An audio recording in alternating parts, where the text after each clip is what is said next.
Hello everyone. एक बहुत बड़ी प्रॉब्लम आती है कि हम लोगों को ना एक इंग्लिश आती है, काफ़ी ऐसे लोग हैं जिनको एक इंग्लिश आती है, लेकिन जब कोई दूसरा बोलता है तो हमें समझ में नहीं आता। ठीक है, हमें इंग्लिश आती तो है, अपने माइंड में भी हम बोल लेते हैं, थोड़ा बहुत अपना बोल भी लेते हैं। ये लोग होते हैं जो एक इंटरमीडिएट लेवल को क्रॉस कर चुके होते हैं। तो इन लोगों को अपनी बात बोलनी भी आती है, हर तरीके से रखनी भी आती है अपनी बात, लेकिन जब दूसरा कोई बहुत अच्छा स्पीकर है तो उसकी कई सारी चीज़ें उनको समझ में नहीं आती।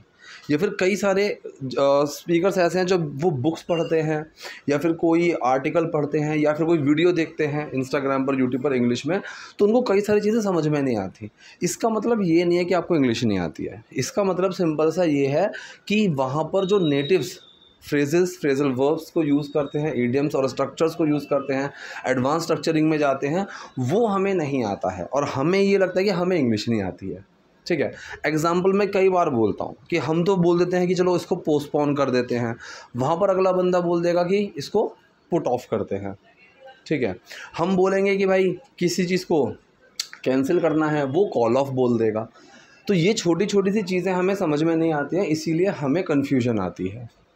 ठीक है, अब जो हमारा स्पोकन क्लासेस जो चल रही हैं 8 to 9, 9 to 10, 10 to 11, उन क्लासेस में हम यही चीज़ें सीखने वाले हैं कि जो थोड़ी एडवांस स्ट्रक्चरिंग है, फॉर्मेशन है, इडियम्स हैं, फ्रेजेस हैं, उनको स्पोकन में कैसे यूज़ करना है।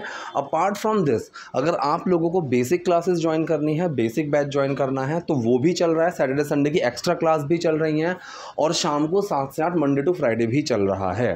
ठीक है, तो आप उसके लिए भी इंक्वायरी कर सकते हो, ऊपर नंबर दिया हुआ है, उस पर आप मुझे व्हाट्सएप कर सकते हो। तो चलिए आज की वीडियो हम शुरू करते हैं। ठीक है, सेंटेंस है दोस्तों, कमाल है ना इतने साल बाद भी, guys isn't it awesome even after all these years. तो पहला इसने बोला कमाल है ना। अब इसको ना का जो सेंस है, ठीक है, क्या ये कमाल नहीं है? इन्होंने सेंटेंस ऐसे बना दिया, सो इजंट इट ऑसम। ठीक, तो इन्होंने एक क्वेश्चन नेगेटिव सेंटेंस बनाया जिसका आंसर हम यस या नो में नहीं दे सकते। ठीक है, सॉरी, यस या नो में दे सकते हैं। तो हेल्पिंग वर्ब आया इज़, यहाँ पर सब्जेक्ट की जगह जो हम जिसके बारे में बात करें इट आ गया, फिर नॉट आया, इज़ इट नॉट ऑसम। और नॉट को अगर आप मर्ज करना चाहो हेल्पिंग वर्ब में तो मर्ज कर सकते हो, isn't it hap, isn't it awesome. तो क्या ये कमाल नहीं है? ये कमाल है ना इतने सालों बाद भी, even after all these years. ठीक है, तो यहाँ पर अगर आपके पास भी और बाद का सेंस में तो इवन आफ्टर का यूज़ किया करो। तो इतने सालों बाद भी, इवन आफ्टर, इतनी लड़ाई के बाद भी, तो भी और बाद का सेंस मिले even after so much of fight. So even after all these years, इतने सालों बाद भी उन्हें हर किसी की पसंद याद रहती है। तो बेसिकली यहाँ पर जो हम ये बात कर रहे हैं, ये एक ऑफिस में काम करने वाले जो अंकल हैं, जो सबको चाय कॉफ़ी देते हैं, उनकी बात चल रही है। तो वो उनको सब याद रहता है कि कौन ग्रीन टी पीता है, कौन कॉफ़ी पीता है, कौन चाय पीता है। तो उन्हें हर किसी की पसंद याद रहती है। प्रेजेंट इंडेफिनिट सेंटेंस है, उन्हें याद रहती है। ही डज रिमेंबर, सब्जेक्ट आएगा ही, हेल्पिंग वर्ब आएगा डज, एक्शन आएगा रिमेंबर, डज छुपेगा रिमेंबर में और वो क्या बना देगा? रिमेंबर्स। तो सेंटेंस बन गया ही रिमेंबर्स, उनको याद रहती है। एवरी वंस प्रेफरेंस, हर किसी की प्रेफरेंस, हर किसी की प्राथमिकता, हर किसी के पसंद। तो पसंद को यहाँ पर हम प्रेफरेंस बोल सकते हैं। ठीक है, so he remembers every once preference, तो उनको हर किसी की प्रेफरेंस मतलब हर किसी की पसंद याद रहती है। इसने कहा तो क्या हुआ, ये उनका काम है। अब ये थोड़े से बदतमीज़ इंसान है, ऑल दो लास्ट में ज़्यादा ज़्यादा तमीज़ में आ जाएंगे। तो ये तो क्या हुआ, सो वॉट, सो वॉट, तो क्या बात हुई इसमें, सो वॉट, ये उनका काम है, इट्स हिज जॉब। अच्छा, इट, दिस और दैट, इन 3 चीज़ों में छोटा सा फ़र्क है, आप लोगों को समझना चाहिए। वैसे मैं कई बार बता भी चुका हूँ वीडियोज़ में, मैं फिर से समझा रहा हूँ। देखो, इट जो होता है वो किसी ऐसी चीज़ को दिखाता है जिसके बारे में हम ऑलरेडी बात कर रहे हैं। ठीक है, जैसे यहाँ पर ये बात कर रही है कि उनको हर किसी की प्रेफरेंसेस, हर किसी की पसंद याद रहती है। तो अब जो इट है ये इसको रिप्रेजेंट करेगा कि इट्स हिज जॉब। इट क्या, जो हर किसी की पसंद उनको याद रहती है, वो है इट। नहीं समझ में आया? समझाता हूँ। अब जैसे मान लो आपको मैं अपने घर लेकर आया और मैंने आपको मेरी गाड़ी दिखाई, तो मैं ये नहीं बोल सकता कि इट इज़ माई कार। नहीं, इट जो होता है वो एक सब्स्टिट्यूशनल प्रोनाउन की तरह काम करता है। मैं पहले बोलूँगा दिस इज़ माई कार, ये मेरी गाड़ी है। अब इट इसको रिप्रेजेंट करेगा। अब मैं कहूँ कि इट इज़ मेड ऑफ, ठीक है। या फिर it is made in China, ये चाइना में बनी हुई है, ठीक है।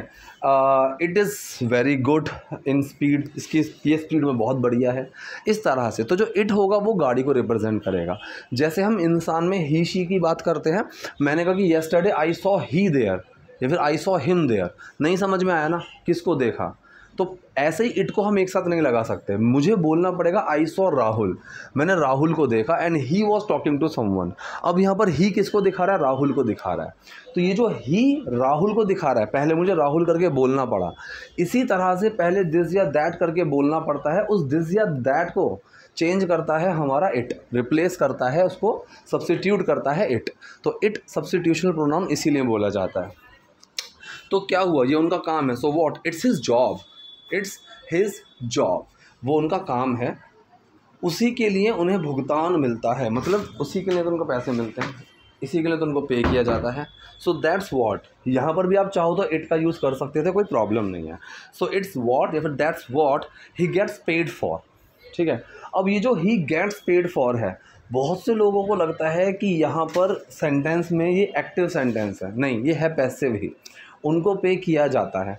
अब कन्फ्यूजन ये क्रिएट होती है कि भाई जब ये पैसिव सेंटेंस है, ठीक है, तो यहाँ पर इज़ एम आर आना चाहिए, he is paid for, get क्यों आ गया।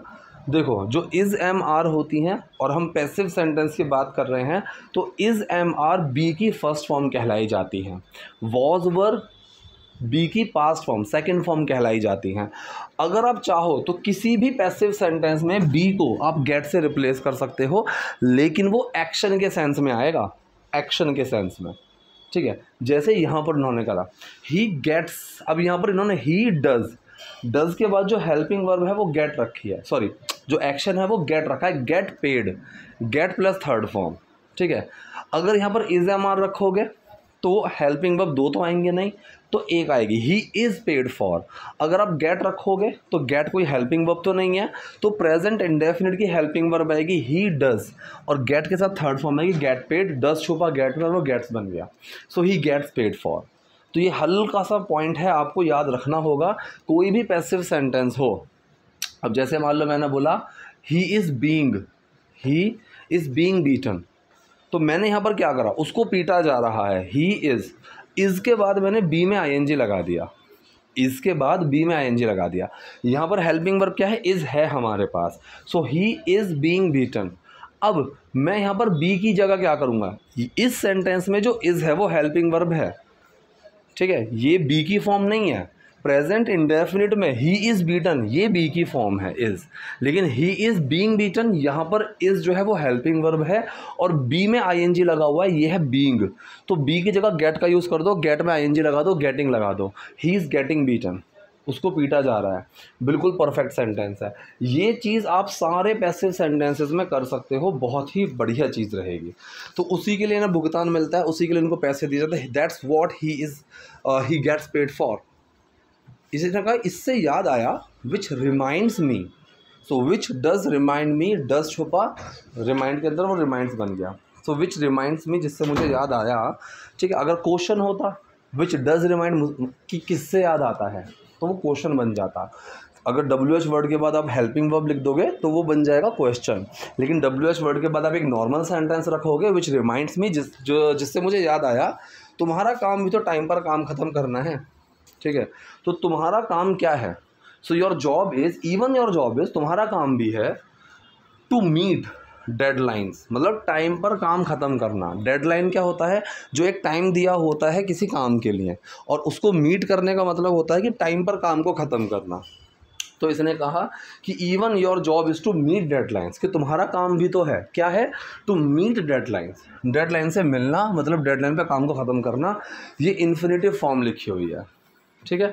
अगर आप टू हटाना चाहो हटा दो, आईएनजी लगा सकते हो, so even your job is meeting deadlines, ऐसे बोल सकते हो। लेकिन अगर आप नोटिस करेंगे तो आप देखेंगे कि अगर सेंटेंस के बीच की बात हो, सेंटेंस के बीच की बात हो, तो वहाँ पर टू का यूज़ ज़्यादा मिलेगा, और अगर सेंटेंस शुरू हो रहा हो, ठीक है, तो वहाँ पर आईएनजी मिलेगा। जैसे मैंने कहा कि क्रिकेट खेलना हेल्थ के लिए अच्छा है, मुझे शुरू करना है इसको, तो मैं कहूँगा कि playing cricket is good for health, gerund form आ गई। अगर मैं बीच में लगाऊँ कि यार it is very good, to play cricket, it's good for your health to play cricket, तो टू बीच में आ जाएगा। लेकिन देखो ऐसा कोई ग्लोबल रूल नहीं है, खासकर तो स्पोकन में। बहुत से लोग हैं जो छोटी छोटी चीज़ों के ऊपर बहुत वो बना देते हैं, रूल्स बना देते हैं कि ऐसा होता है, वैसा होता है, ये होता है। इतना प्रिसाइजली कॉम्पिटिटिव एग्ज़ाम में जाने की ज़रूरत है। और जो अभी मैं 2 या 3 हफ्तों की जो सीरीज़ लेकर आ रहा हूँ इंग्लिश टू हिंदी वाली, जिसमें मैं आप लोगों को थोड़ी एडवांस चीज़ें सिखाऊंगा, इस सीरीज़ के ख़त्म होने के बाद मैं एक सीरीज़ छोटी सी ये भी स्टार्ट करूँगा। उस सीरीज़ में मैं यही जो कन्फ्यूजिंग चीज़ें हैं लेकिन सेंसिबल, बहुत बाल की खाल नहीं निकालनी है मुझे, सेंसेबल, जो कि कॉमन मिस्टेक्स हैं लेकिन सेंसेबल मिस्टेक्स हो रही हैं वो, जिनको हमें सही करना चाहिए, मैं उनके बारे में बात करूँगा। ठीक है, चलिए। तो तुम्हारा काम भी तो टाइम पर काम ख़त्म करना है, even your job is to meet deadlines. लेकिन ये मेरे दिमाग से निकल गया, बस यही याद रहता है तुम्हें, मतलब कि तुम बस यही बोलते हो बार बार कि ओ हो मेरे दिमाग से निकल गया, कि यार ये तो मेरे दिमाग से निकल गया, वो वाला सेंस। बट ये मेरे दिमाग से निकल गया, it skipped my mind, from व्रॉम ऑफ लगाने की कुछ ज़रूरत नहीं है, इट स्किप्ड माई माइंड, ऐसे ही बोलो। तो ये मेरे दिमाग से निकल गया, इज़ ऑल यू रिमेंबर, बस यही याद रहता है तुम्हें। So is all you remember मतलब कि तुम्हें बस यही याद रहता है। ठीक है, इज़ यही है, ऑल यू रिमेंबर अलग सेंटेंस है, ऑल यू रिमेंबर कि तुम्हें याद रहता है, ये प्रेजेंट इंडेफिनिट है। ठीक है। अच्छा, इससे मुझे याद आया, it reminds me one thing, कि जैसे हम कई बार ये बोलते हैं ना कि यार उसको तो अपने पैसों की पड़ी रहती है, so all he cares his money only, उसी सेंस में बना है कि ऑल यू रिमेंबर तुम्हें बस यही याद रहता है। तो चाहो तो आप सेंटेंस उल्टा स्टार्ट कर सकते हो, ऑल यू रिमेंबर इज़, तुम्हें जो याद रहता है वो क्या है, so all you remember is it skipped my mind, मेरे तो दिमाग से निकल गया। ठीक है, ऐसे जैसे all he cares is his money, कि उसको बस अपने पैसों की पड़ी रहती है। So all you remember is, आपको बस यही याद रहता है, ये मेरे दिमाग से निकल गया। अब इसलिए क्या बात है, आज तो सब बहुत मज़े में लग रहे हो। ठीक है, सीमिंग लुकिंग मत लगाना, ये हरकत मत करना। जो लोग क्लास में हैं वो मेरी बात समझ पाएंगे, क्योंकि कॉपुलर वर्ब्स आ गए यहाँ पर। ठीक है, तो क्या बात है, वाओ क्या बात है, कि नहीं आपको कुछ ट्रांसलेट करने की ज़रूरत नहीं है कि what's the thing, what's the matter, नहीं, वाओ क्या बात है, आज तो सब बहुत मज़े में लग रहे हो, यू गाइस सीम। तो जब भी आपको कॉन्टीन्यूटी का सेंटेंस भी मिलेगी, आज तो तुम बहुत खुश लग रहे हो, आज तो तुम बहुत सुंदर लग रहे हो, so you look handsome today, this shirt looks good on you, you look bit upset today, आज तुम थोड़े उदास दिख रहे हो। इसी तरह यू गाइस सीम, आज तुम लोग लग रहे हो मज़े करते हुए। ठीक है, मज़े में मतलब मज़े करते हुए। ठीक है, मज़े करने मतलब मज़े कर रहे हो ऐसा लग रहा है, तो you guys seem having fun today. ठीक है, तो ऐसा लग रहा है कि तुम लोग आप मज़े ले रहे हो। ठीक, तो यहाँ पर हैव में आईएनजी कॉन्टीन्यूटी की वजह से है, यू गाइस सीम तुम लोग लग रहे हो कि तुम मज़े कर रहे हो, हैविंग फन टुडे। प्रीति, क्या वो प्रोजेक्ट तैयार है? प्रीति, इज़ दैट प्रेजेंटेशन रेडी? इसमें तो कुछ समझाने की ज़रूरत नहीं है, एक क्वेश्चन सेंटेंस है जिसका आंसर यस और नो में दे सकते हैं। तो हेल्पिंग वर्ब से शुरू हुआ है, इज़ दैट प्रेजेंटेशन रेडी। ठीक है, तो क्या वो प्रेजेंटेशन तैयार है? Is that presentation ready? इसने कहा पहले हम सब खुद ही देख लेते हैं, ठीक है, फिर हम क्लाइंट को पेश करेंगे। ठीक, मतलब इसमें कैन का यूज़ करना चाहो, विल का यूज़ करना चाहो, दोनों कर लो, कोई दिक्कत नहीं है। मतलब पहले हम लोग ना उसको खुद ही देख सकते हैं, फिर उसको क्लाइंट को पिच कर सकते हैं। तो इंग्लिश में कैन का यूज़ होगा। वी कैन रिव्यू, रिव्यू का मतलब होता है किसी चीज़ को चेक करना, रीचेक करना। तो रिव्यू, री दोबारा से, और व्यू मतलब देखना, तो हम उसको एक बार दोबारा से देख सकते हैं, तो ये ऐसे बना review. So we can review internally, internally मतलब खुद ही, पहले हम सब लोग आपस में, बाहर इसको ले जाने से पहले अंदर ही इसको एक बार चेक कर लेते हैं। तो इसलिए कहा वी कैन रिव्यू इंटरनली, कि हम इसको एक बार अंदर ही चेक कर लेते हैं। Then we can pitch it to client.